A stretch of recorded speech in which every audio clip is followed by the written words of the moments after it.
Hello everybody, Dark Phoenix Ninja 92 here, and welcome to episode 2 of my Stellaris campaign with the Galactic Terran Alliance. I am so glad to be playing this game again. I really cannot stress enough just how much I love Stellaris. But last time we left off, we had just finished exploring the Sol system for the first time and had begun to have a little look at our neighboring systems. So, our science ship, the GTS Dragonfly, is in the Cordip system and is finishing up its survey mission. Whereas the Ocean, our construction vessel, is still in the Sol system, where we were just finishing up our last few bits of construction last time around. And we've located 2 potential colonies. In the Alpha Centauri system, there's this planet, which has only a couple of tile blockers, and it's mostly stuff that we'll be able to remove within a few researches. And there's also a colonizable world in the Sirius system. We haven't surveyed it yet, but our long-range sensors have picked up this planet. So, once we unlock the tech, if I can click on the right thing, once we unlock the tech for a colony ship in 3 months, and save up enough minerals, we can start getting ready to colonize. But we are also improving on Earth and building some things. And once we get a colony ship up and running, I am going to start building a few new things here, including moving somebody off of food and onto energy or society research, and building a power plant or science lab there, depending on where we move them from. But that's for in the future.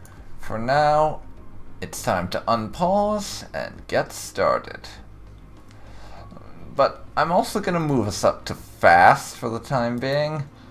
I don't normally like to go on the faster speeds, but we are still in the super early game, and as a result, not a whole lot has happened yet, so I am going to be doing a few things like this that I wouldn't typically be doing. And so the Dragonfly has to survey this frozen world to see if we can find anything. And one of our research options has completed, so I'll just knock it down to 1 speed and keep going. We have unlocked a research for colony ships and finish that. But next I'm going to get the Galactic Ambitions. I'm going to get the Galactic Ambitions research. Sorry, had a little bit of a mind blank there and forgot what I was trying to say. To increase our border range. And it also reduces the Seed Planet and Seed Frontier Outpost war demand costs, which will be very handy when we eventually run into another civilization and have to persuade them to join the Alliance at the point of a war at the business end of our fleet. And getting more resources to exploit is nothing to turn your nose up at. But that research is going to take a while. 112 months. Still though, it's worth it. It's totally worth it. I think we're going to need those resources eventually.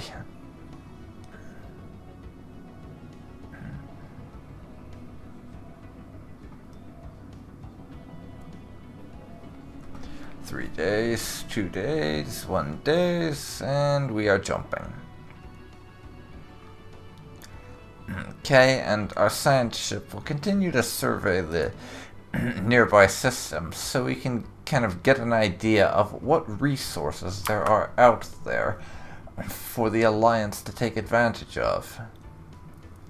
Because, and I just want to remind people of this, lest you've forgotten, since it will have been about a week since I posted the last episode of this Let's Play. We are a military republic.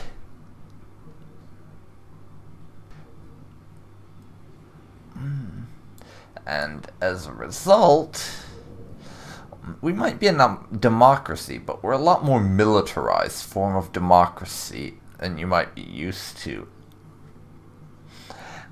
Because the military republic government type is a lot more similar to Rome than it is to America. Just to give you an idea. That's the kind of government we're running.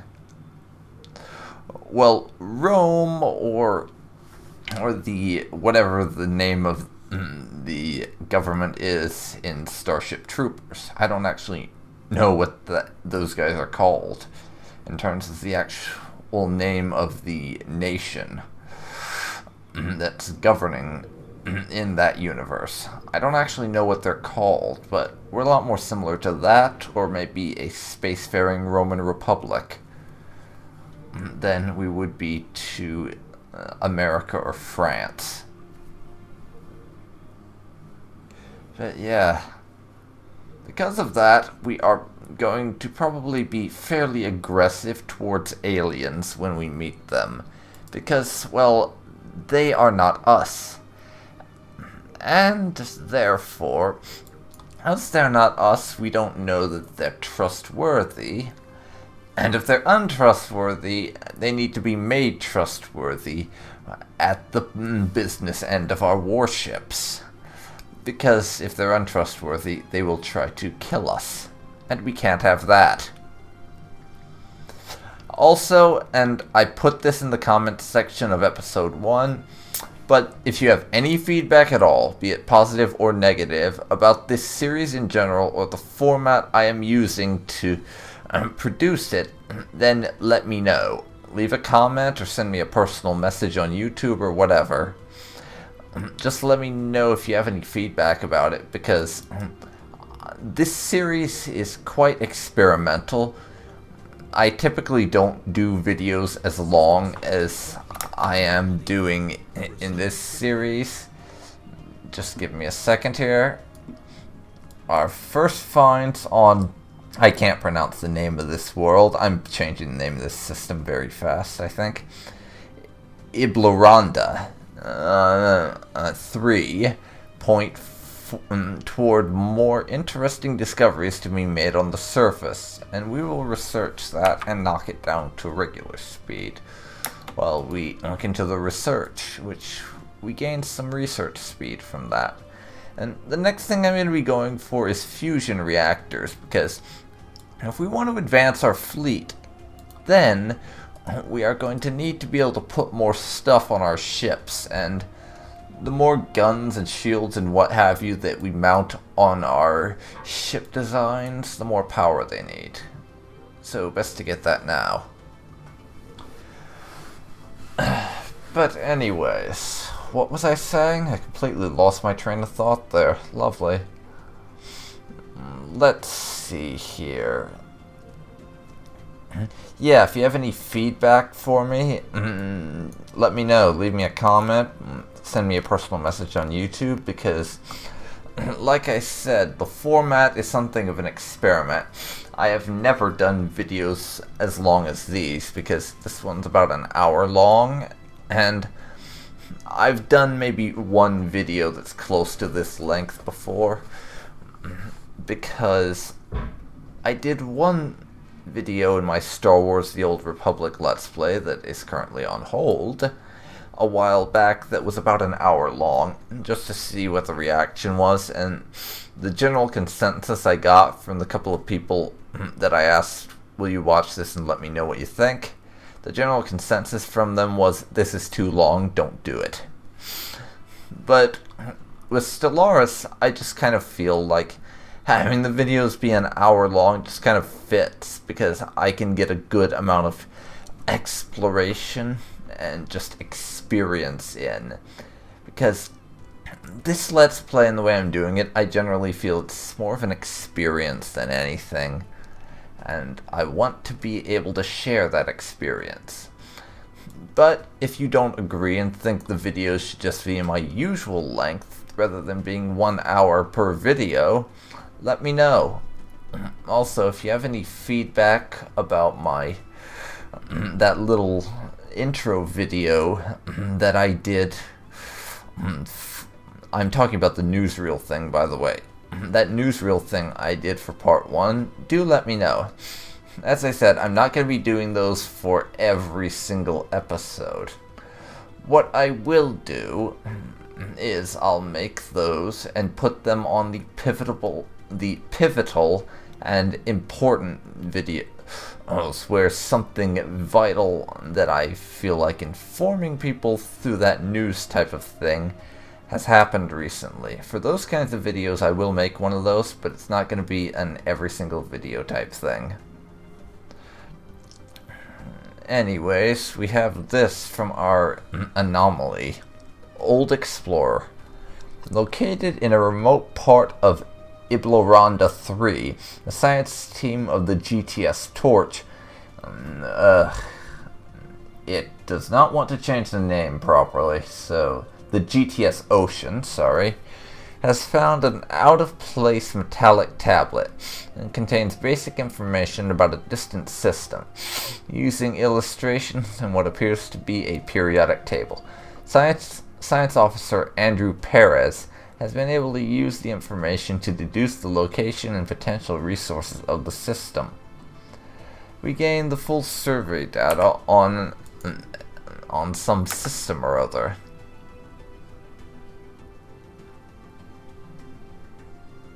I have no idea where this hypothetical system that we got this survey data on is, though, so this isn't much help to us.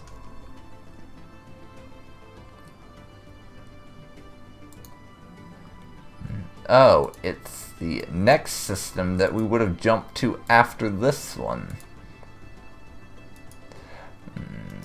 As a result, I'm going to have our science ship alter course.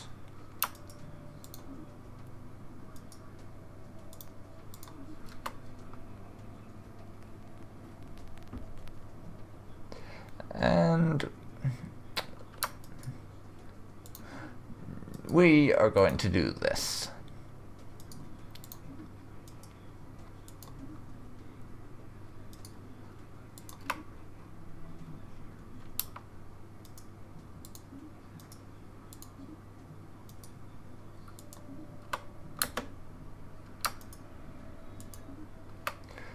That's going to be our current objective for our science ship. Change it up a little because we got the survey data for a different for a system that we were about to enter, so we didn't need to go there right away. Could change course slightly. Nice.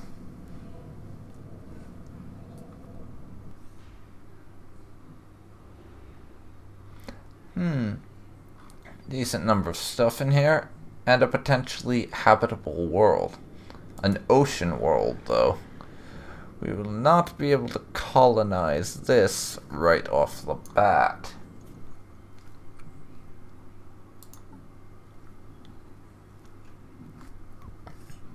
And we have about a year and a half left. Actually, no, slightly less than 2 years left until we will be able to start putting armor on our ships. So that's what we'll have to do at first before we unlock the ability to put shields on our ships. We're going to have to just slap a bunch of armor on it so they can take more damage. That will be the initial strategy. I'm probably going to transition over to shielding tech once we gain access to it, and it becomes a viable option once we have reactors that can handle that sort of thing. Then we'll start transitioning over to using shields rather than just armor, and just sort of put a healthy mix of the two on things. That's going to be the way we're going to go with military tech. At least that's my current assessment of it. But when we start out, it's going to be just armor, because we won't really be able to put shields on our ships. Let's have a look at the ship designer.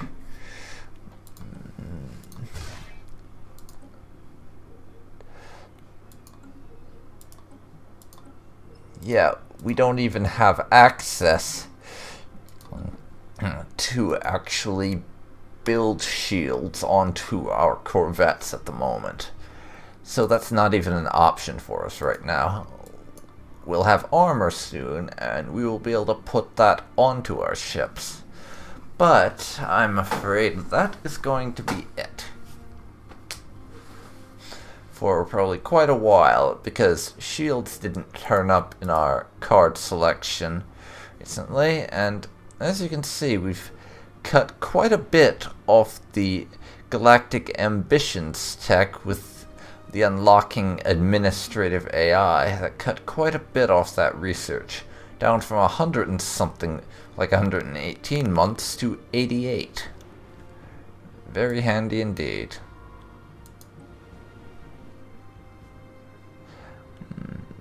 This is interesting. Apparently we can colonize ocean worlds, despite the fact that... Hang on. Nope. We have not researched the technology to have ourselves colonizing that type of world. But that may just be one of the things that they've changed in Heinlein that I've just not quite run across yet, because I have not totally gotten accustomed to what all the new changes are in this version of Stellaris, because I played a lot of Stellaris pre-Heinlein, but that was mostly around on the Asimov patch, so I don't actually know what the new stuff they've changed is. I played a lot of it basically on release and then on Asimov, but the times in between there I've been super busy and haven't been able to play it, so there will be mechanics and such that I'm unfamiliar with. Just so you know, I do not know everything about how this game works yet. Despite having sunk about 150 odd hours into it, I do not know everything. System survey complete. But this system has been surveyed, and we will now move on to the next system.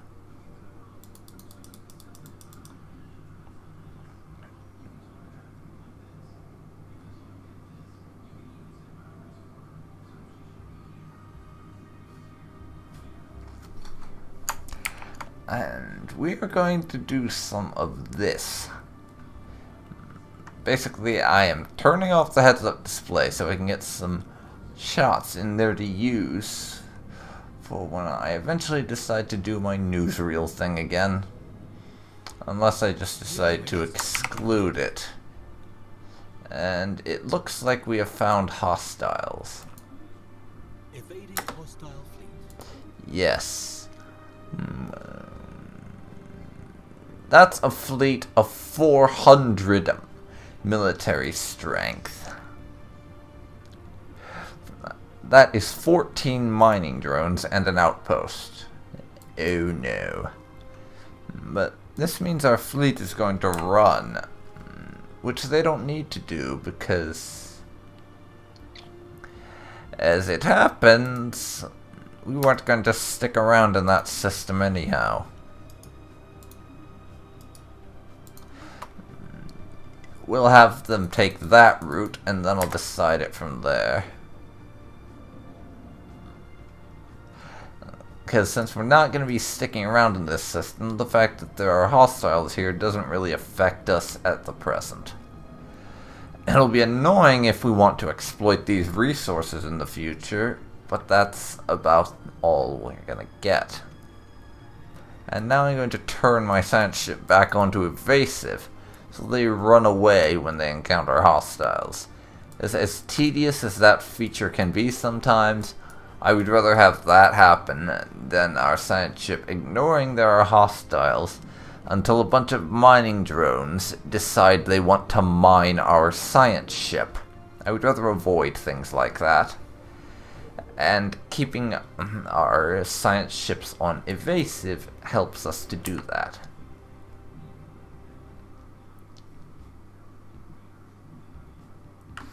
And I didn't even notice we'd hit like 490 odd minerals. So we can definitely start building ourselves a colony ship now. And I think we've narrowed where our colony will be down to 2 locations, Alpha Centauri and Sirius, because those are the closest, geographically speaking, to where Earth is located. So it will be very simple for us. It'll be quite simple that way, because if we put a colony there, we can have them adjacent to each other, which I want to do for the first few colonies, just because it makes things easier.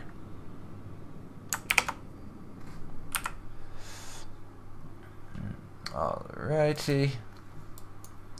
And this system here is quite large. There's a number of planets in it. And I've mentioned this before, but at some point I'm going to go through the systems that are in Alliance territory and decide which of them I'm going to rename, because there are a few nearby ones that I'll want to rename. They're not in Alliance territory just yet, so they get a pass for now, but some of the names are horrible and I just can't pronounce them, and I would like the things to be named in such a way that I'm actually capable of pronouncing them. So I will avoid I'll probably avoid putting colonies there for the time being, just because I won't be able to pronounce the damn names.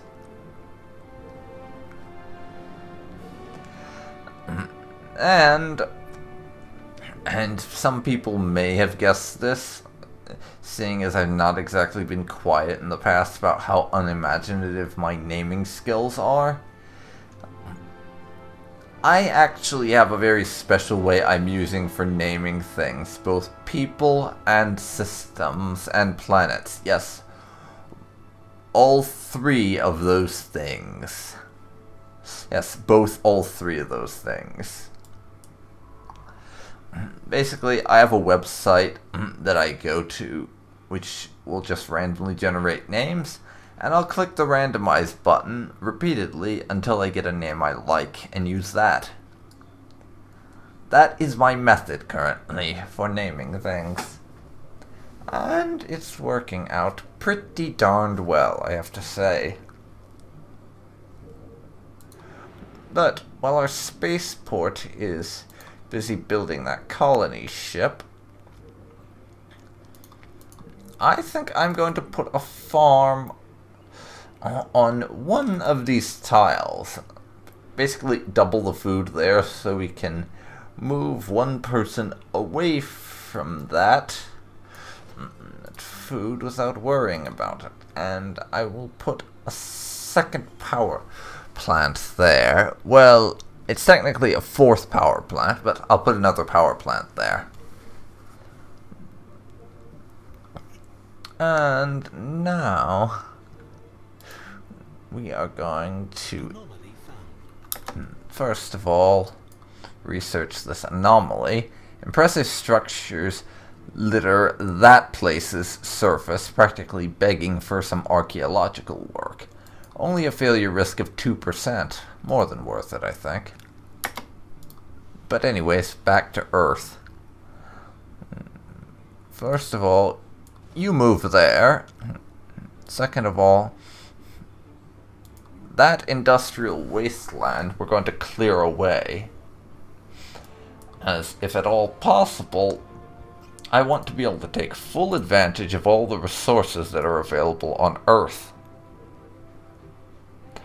And having these tile blockers keeping those resources away from the grubby little mitts of the Alliance is not going to do at all.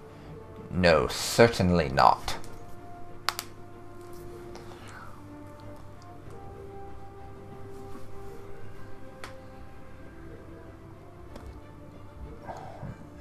The Dragonfly is almost done with its research, and annoyingly, some of the tooltips still call it the GTS Torch. Hasella 7A is uninhabited and indeed uninhabitable, but not unvisited. Its surface is littered with tail cenotaphs carved from some mineral not native to the planet, evidently placed here by some artistically inclined spacefaring race. The monolith's flowing lines deftly chart a history so fantastical it must surely be fictional. Let's see. We could say they're beautiful and make digital reproductions widely available, or image them for the archives. Well, we aren't xenophiles, so... and this is alien thing. And so, well, we aren't racist against aliens, let's be clear. I think the Alliance would prefer to keep these things in the archives and just use them to learn more, rather than make them available. Making reproductions of them available in our empire does not seem to be anything that would benefit us. At least right now. And I want that engineering research.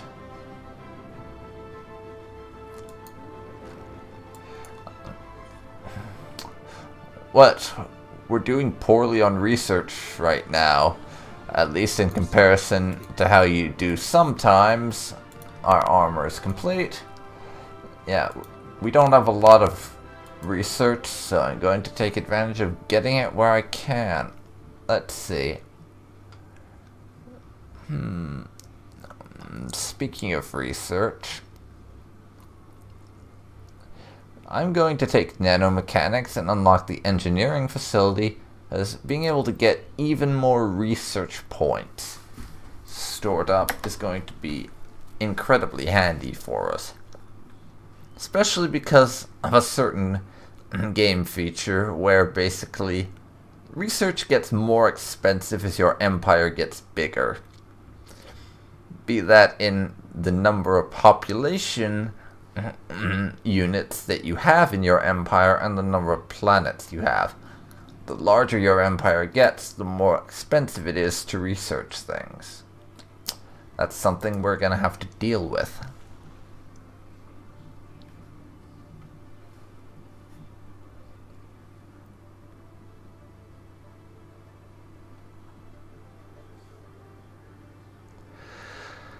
And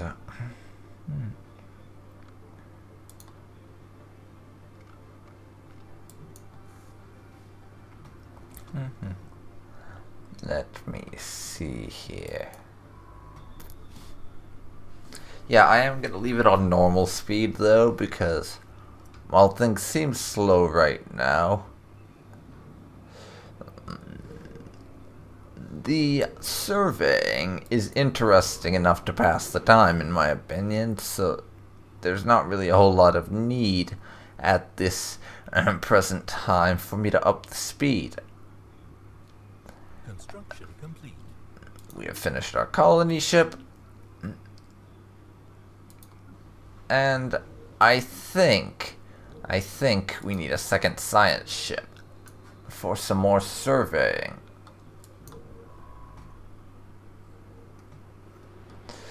So if we could be surveying in multiple directions and finding stuff, that would be very handy. And I'm not actually going to bother renaming the colony ships because they'll exist for such a short period of time that it just isn't worth it. Not even slightly.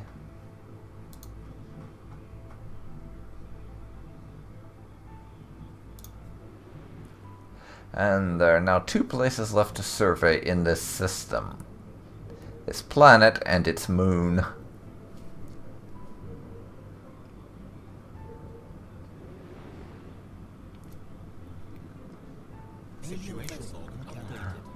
We have encountered aliens in the Sirius system.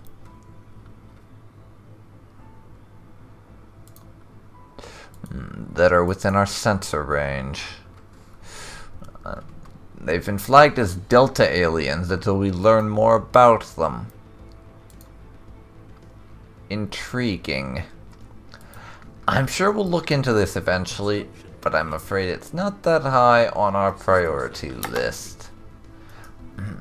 And our science ship, the GTS Emissary. I'm actually fine with the name, so I'm going to keep the default name. But we need another scientist.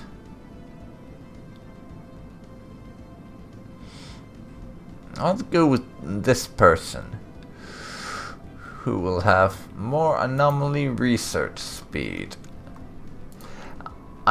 They're not gonna keep that name though.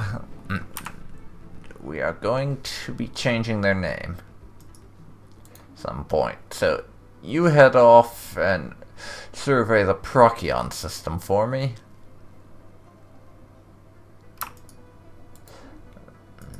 And then head out and check on a few other nearby systems for me. I say a few. Well, it's not going to be a small number of systems. There's quite a number of them that we could do with finding out more about. You check out those. And over here, we are going to head to the next system for some surveying.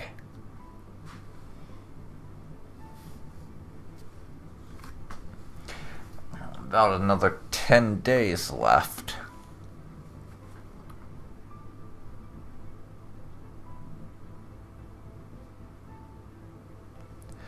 Okay, making the jump.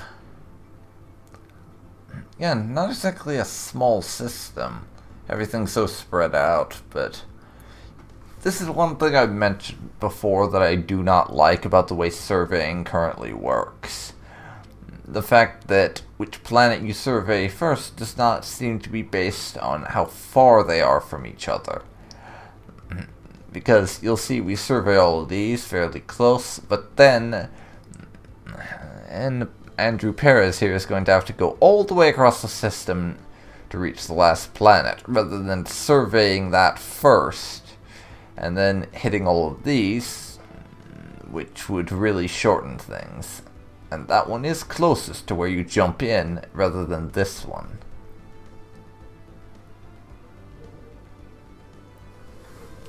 It's just a little personal quirk that I wish they would streamline how the science ships decide where to survey, to sort of speed things along a little bit. I mean, it doesn't make a huge amount of difference, just a small annoyance for me. And since there's not a whole lot to go on about, I am going to talk about things like this. But I think it's time for us to colonize. First, let's have a look at our science ship. Very impressive looking, and if not necessarily aesthetically pleasing, and oh, hold on. Campaigning is in process to elect a new consul for the Alliance.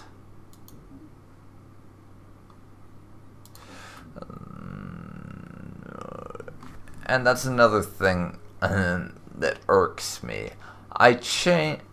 when we customized our nation, I changed the leader of the Galactic Terran Alliance. Their official title is Marshal, not Consul. It should be saying a new Marshal. That's annoying, honestly. And I hope it gets fixed at some point. But yes, we have our colony ship now. Loaded with a not insignificant number of humans. And they will be setting course for this planet in the Alpha Centauri system. A reasonably sized world with an Earth-like atmosphere. We will set down here. And it's not going to be called Alpha Centauri Prime. Oh no.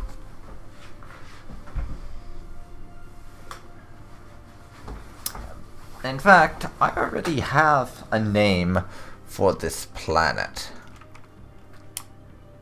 in mind, but let's see if the randomizer will give me anything. I don't like any of these names.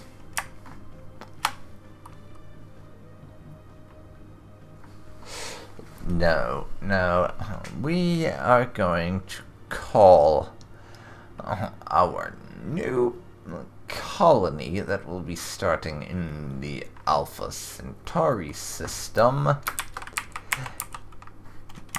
No, we're not calling it Sirius. We have a Sirius system nearby. That will get a colony of Sirius in it. And we have Procyon, which amazingly also could be colonized. But off topic for a second. We have an absolute overabundance of colonizable worlds nearby. We should be able to get a nice little core of planets for the Alliance set up and going in a relatively speaking short amount of time.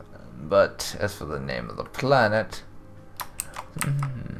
this planet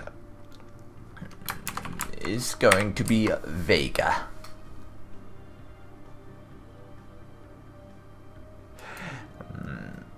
If you're wondering why I'm calling it Vega,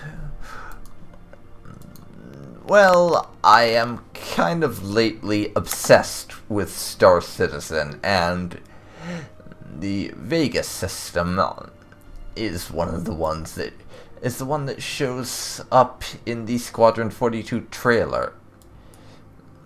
And I like it. So we are going to name the colony after that system. And I'm not entirely sure what I'm going to do with this colony yet. I know we're going to colonize the planet, but I haven't actually decided if what its focus is going to be. Research, minerals, energy, military production. I haven't really made a decision on that yet. We'll see where it goes, because we have plenty of everything. We have a decent number of minerals and some research. I don't know what I'm going to focus this planet on yet, because I'm thinking that I want to have at least one planet in what I'm going to consider the core of my empire that's going to be focused on military production. Basically making war assets, building ships, that kind of thing, as well as recruiting ground troops. Anomaly found. Situation log updated. Melanie Gerard has been elected as consul. Our previous leader has been ousted. But let's go to where this is. We're in the Procyon system, and we've hit an anomaly. Unusual energy readings. We briefly detected some unusual energy readings emanating from this moon. It might have been a glitch in our systems, or it could be a sign of something more.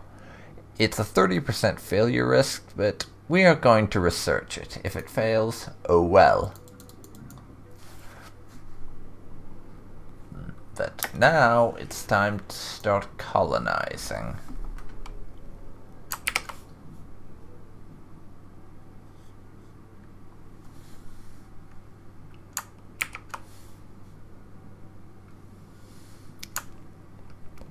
And once again, we'll drop the HUD and get a look here. The first human colony. Let me get rid of these. Our colony ship has gently touched down at the mouth of a large river delta on one of the several continents that can be found on Vega. This temperate forested region will serve as an ideal first landing site. The ship has been permanently converted into the administrative headquarters of the new settlement, and its reactor core is in the process of being removed so that it may serve as the colony's temporary power source. Hundreds of small tents and prefab shelters have sprung up around the former starship's massive hull as colonists begin to disembark in large numbers. The first human city on an alien world. And it is indeed a great day for the Galactic Terran Alliance. Which gives us engineering research. Very nice indeed. And this colony is now in the process of being established. It'll take us about a year to get it up and running, and in the meantime, it will cost energy for us to be basically maintaining the colony while it gets its feet on the ground, is basically what's happening there. And right here, Procyon and Sirius are going to be the next places we colonize. And failure. If there were anomalous energy readings coming from Procyon 4A, they appear to be gone now. The science officer, that guy we're going to rename, reports that the GTS emissary has detected nothing of the sort. So yeah, that's one of the types of failures you can get, where you basically just fail. Of course, there's also critical failure, in which case your scientist can die, and it can even result in your science ship being destroyed. So you want to watch out for that kind of thing. Of course, I never do, because I always research any anomaly that's under 50% failure risk, because I'm reckless like that.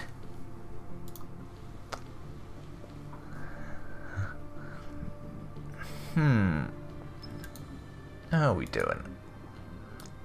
Well, I think we're going to move you there and start on a basic science lab, so we can start upping our research. 2 months left on that reactor and 6 months on the energy facility, and about 4 years left on border range. Well, that's going to be a long one. Procyon 3, another continental world that we'll be able to colonize once we get the minerals for a second colony ship. Let's have a look. This is quite a large world. It has a decent number of tile blockers, but we'll fairly quickly, if I remember the frequency stuff for these particular texts, we'll fairly quickly get the research we need to remove them, and this colony is still fairly massive. We are going to be able to build quite a large colony, and that's going to be very nice to have in the core of our empire, a large planet that can support a massive population. That's going to be nice to have. If for nothing else, then I like having a large population. I don't know why, I just like it. We have researched fusion power.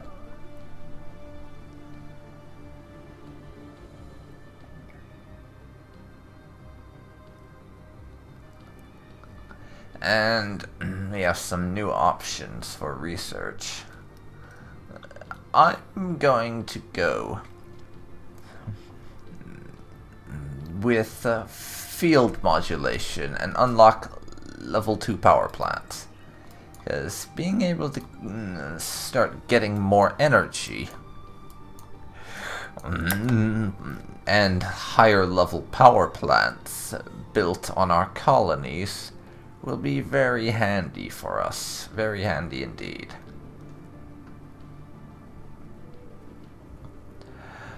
But I have my eye on Procyon 3 as our next colony. But I'm gonna have to rename it. I don't think Procyon Prime is a very good name. It may just be the Procyon. I may just take Procyon as the name. Or Procyon. I'm not entirely sure how you pronounce that. Our science ships are doing their surveying job reasonably well.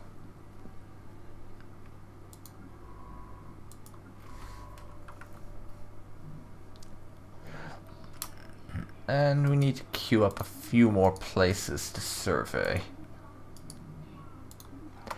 Communication established.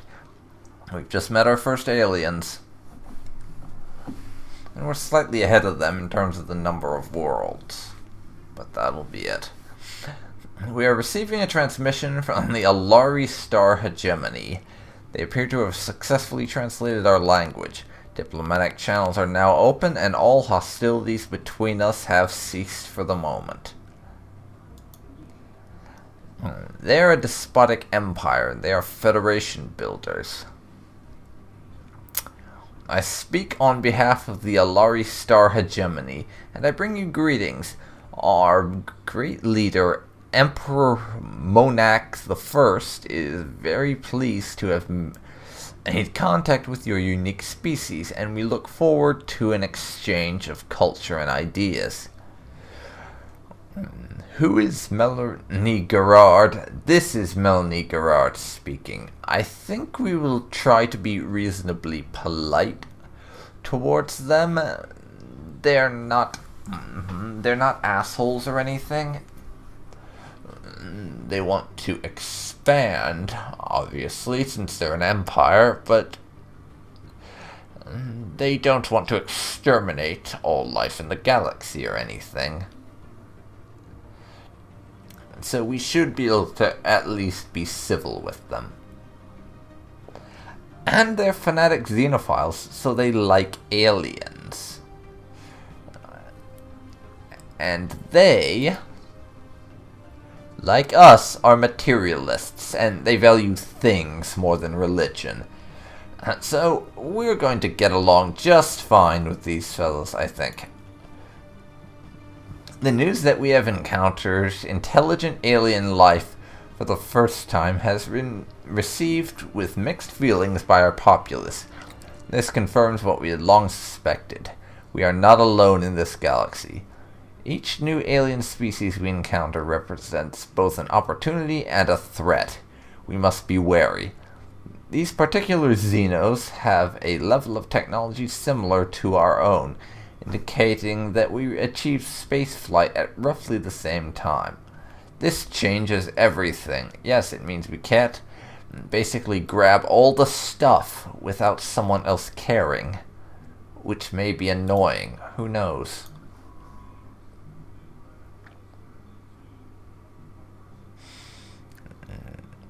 Hyperspace jump to Barnard Star successful. And we'll soon be able to survey the Sirius system. Yes. We are equivalent to them. And they're willing to talk to us. So we might be able to set up some sort of deal to trade resources if we end up needing it. And I'm in no hurry to go to war and conquer them or anything. I mean, I doubt very much I doubt very much that they would be willing to become our vassal. But it's a possibility to consider at some point. If we can diplomatically vassalize them, that would be very nice indeed. We have finished researching the engineering facility. Now, though, I am going to do something that many people may be thinking, what the hell are you doing? I'm going to research robotic workers to give us access to robots, to these suboptimal mechanical creatures that we can use to do things that are beneath most humans. So we can have them doing all the menial labor while we do the things that are of actual importance. That will be very nice. And there's about 3 months left until Vega becomes self-sustaining. And in the meantime, our science ships are out there surveying the cosmos.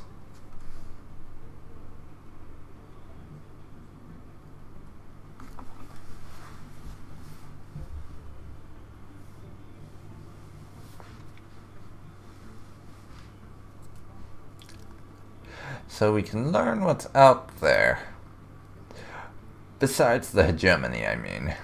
They're obviously out there, but so what? And seeing and looking at them, hypothetically speaking, if we went to war, that would be complicated because there's no direct hyperlane into their capital. We would have to take multiple jumps to be able to achieve a jump into their capital.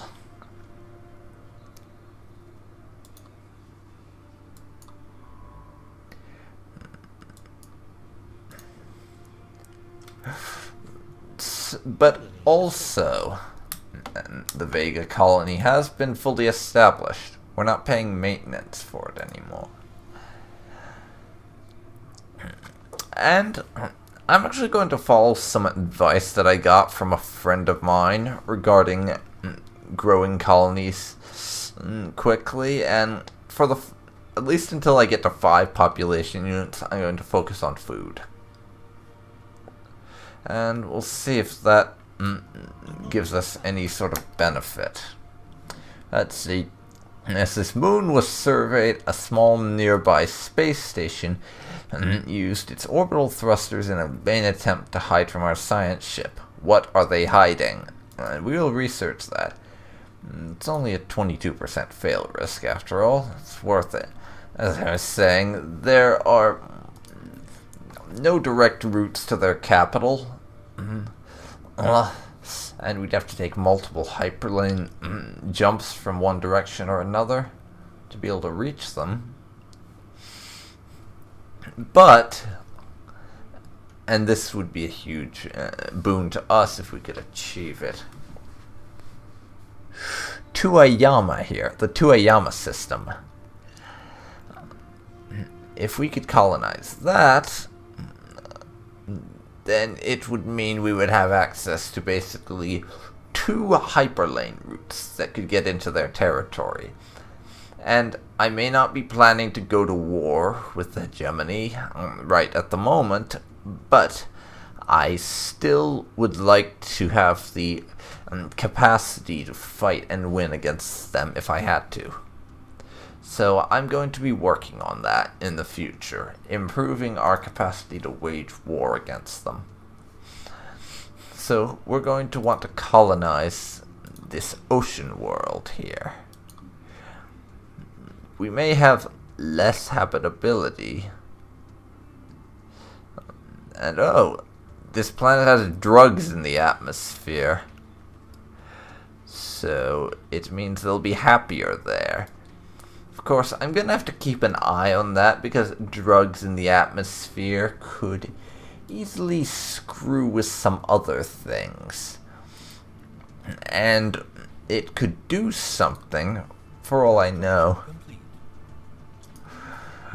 For all I know, having drugs in the atmosphere could make them believe they're worshipping some kind of drug god and don't have to take orders from the Alliance anymore, and we can't have that. Upgrade you to engineering. Let's see. A group of wildcat miners from Earth have already established an unauthorized mining operation on Ashka 4A. The miners have been taken into custody and we have seized control of their illegal stations. Illegal station, even. And we gain a mining station here. Moral of the story, don't mine illegally. The Alliance will take your shit and lock you up.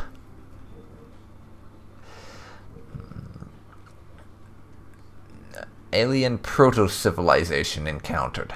The survey of Ashka 4 has revealed that certain regions of the planet are home to a primitive alien proto-civilization. Our probes show that their Neolithic culture has mastered fire and developed a rudimentary spoken language. We have yet to see any evidence of metallurgy or written communication. Interesting. So yeah, since we found these aliens and they're in the Stone Age, which is severely limiting the kinds of interactions they can have, because we can't do much of anything with them.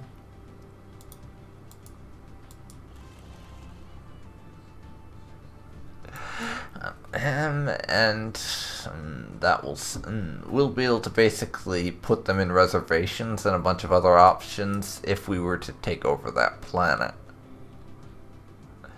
But that's probably not going to happen for a while yet, if at all, because this is a desert planet, and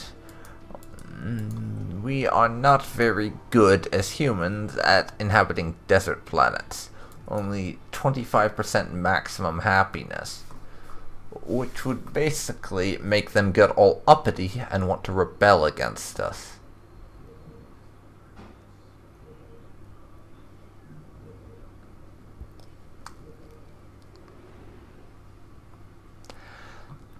Okay, almost done surveying that place, and say Sirius has been surveyed. Let's check this out.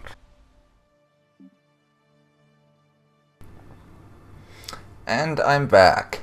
Sorry about that, everyone. Had to pause for some real life stuff. But one interruption in nearly an hour is not all that bad, I don't think. But I was going to look at what's on the Sirius 3 for potential future colonization, and wow, this is, I'm pretty sure, better than Procyon. Or Procyon, I'm not sure, again. Whoa, this is great. Size 23, only a handful of tile blockers, and most of the stuff we would want at this stage of the game is clear.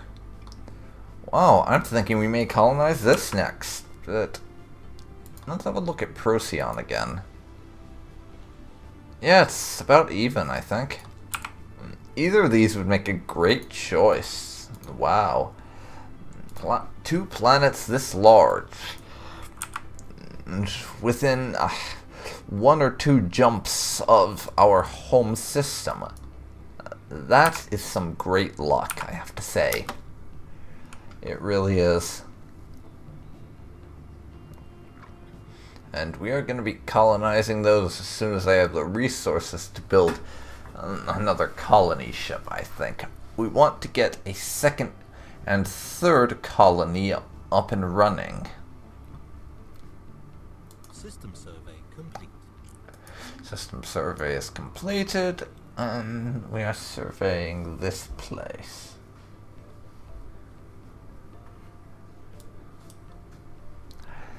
Okay. I wonder what we will find. Here's our system. I know what you're saying, probably just more resources and stuff, but that's not the point. I'm trying to do the in-universe thing of just wondering about the unknown, because it's one of the things I love so much about this game, just that everything's unknown, and every single playthrough is an experience, because you never know what you're going to find. That's what I love about it. The exploration and discovery just make this one of the best games I have played in a long time. But this recording's been roughly an hour now, so I think this is a good place to end it. So thank you very much for watching. If you have any comments, suggestions, or feedback, then please leave them in the comments section down below. I really would like to improve this series and make it better, because, like I said, I know there's probably some things that need work, but if you have any ideas on things that need to improve, please leave it down below, and let me know what you think about the format and the length of basically having every recording session be a single, basically roughly hour-long video. Do you think that's good? Does it work? Or should I cut them down to my usual 30 to 45 minute videos? And what is your opinion on the newsreel thing I tried at the beginning of episode 1? Should I keep doing it? Should I scrap that idea? And how often is good for that, do you think? I'm thinking maybe every 2 or 3 episodes, provided there's something interesting to talk about. But that's just my thoughts. But let me know what you think. Anyways, this has been Dark Phoenix Ninja 92, and you have been watching my Let's Play Stellaris. Thank you for turning up for episode 2. I really do appreciate it. And I will see you next time. Bye.